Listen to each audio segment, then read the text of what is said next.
Nos acompaña Ángel Ruiz, pues uno de los, aunque muy joven todavía, uno de los grandes, capaz de hacer Don Mendo, y nos reímos, por no decir la otra palabra, con él. Ahora Miguel de Molina, en el Ministerio del Tiempo, absolutamente recomendable, García Lorca, en fin.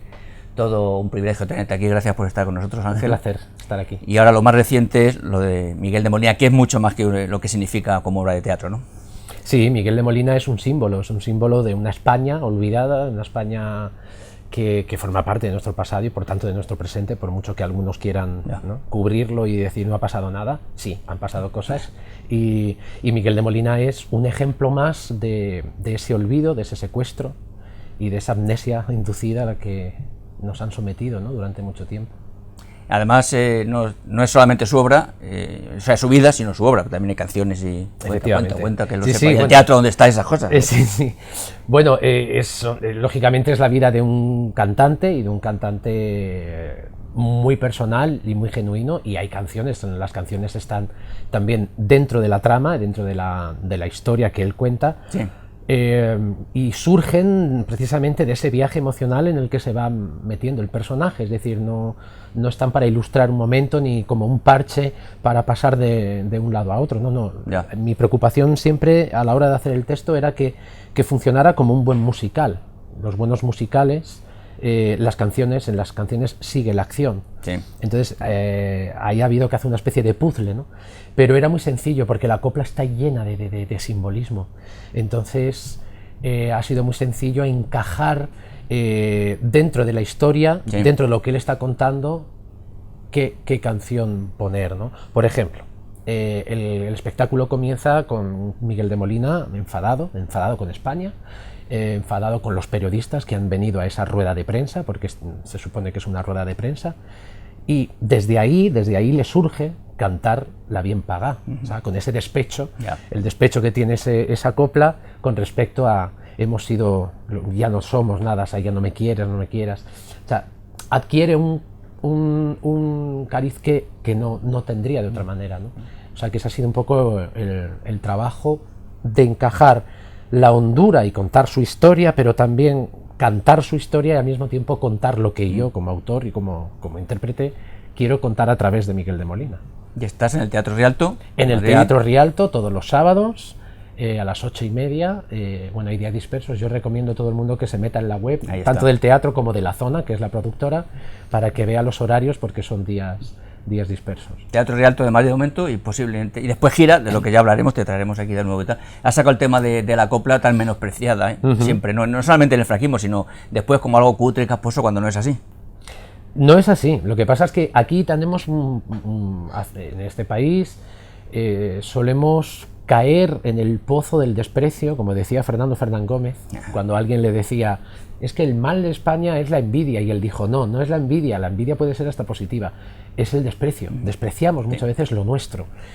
El problema de la copla es que, como también se ha convertido en un símbolo de una España casposa, franquista y carpetobetónica, seguimos relacionándola con eso. Pero la copla, hay que decir, surge en un momento maravilloso de efervescencia popular, de arte popular, defendido desde Lorca, Falla, grandes músicos y grandes poetas, sí, Quiroga, Rafael de León, y grandes poetas cuya intención era llevar la cultura popular, elevarla y al mismo tiempo llevarla al pueblo, ¿no?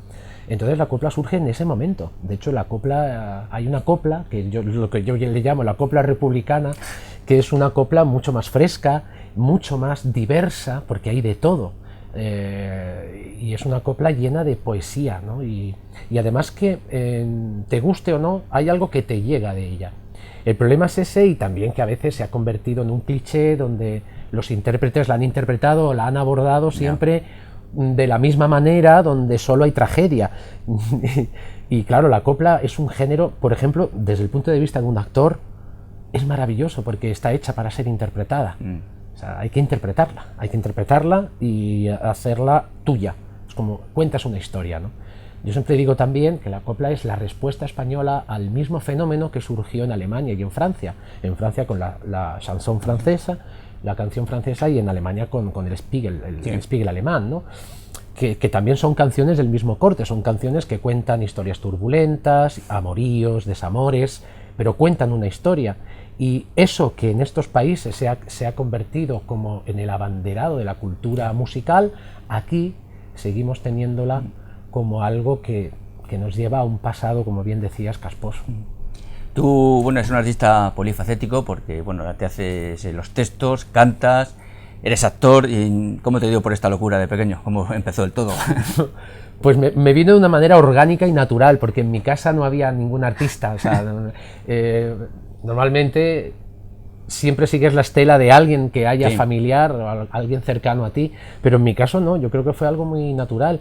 Y en mi caso me pasaba algo muy parecido a Miguel de Molina. Miguel de Molina cuenta que cuando tenía 8 o 9 años, en el patio de su casa, les hacía espectáculos a los niños de la corrala del patio aquí donde vivían, ¿no? Eso aparece además en la función, y de hecho aparece, y lo pongo porque eso me llegó a mí, es decir, yo hacía eso.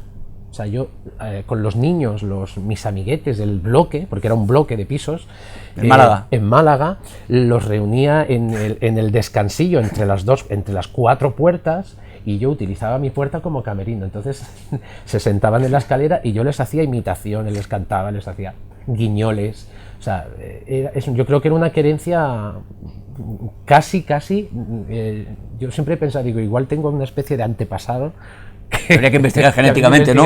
Afortunadamente, además, ¿no? Porque sí, fue orgánico, no sé, o sea, desde ahí me viene, y desde pequeño, ya con 8 o 9 años empecé a estudiar piano en el conservatorio, y poco a poco me fui llegando, y en los institutos, que antes había teatro, y la asignatura de teatro, es decir, la cultura estaba dentro de los institutos de secundaria y de primaria como algo importante para la formación de seres humanos, ya no digo de artistas, y eso era muy importante, porque yo pude acercarme al teatro gracias a los talleres de teatro que había en todos los institutos de Málaga. Yo no sé ahora si habrá.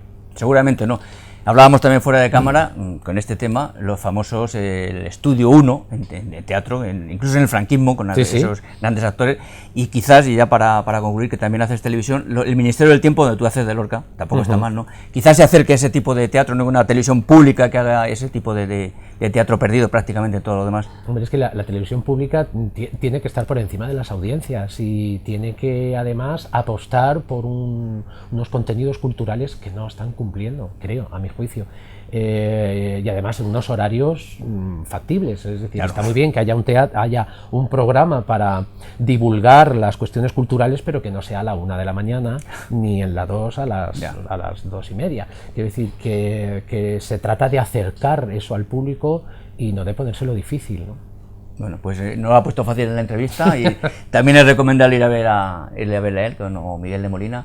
Y bueno, pues nada, gracias por estar con nosotros, y aunque suene mal, mucha mierda. Muchísima mierda. Muchas gracias. Suerte.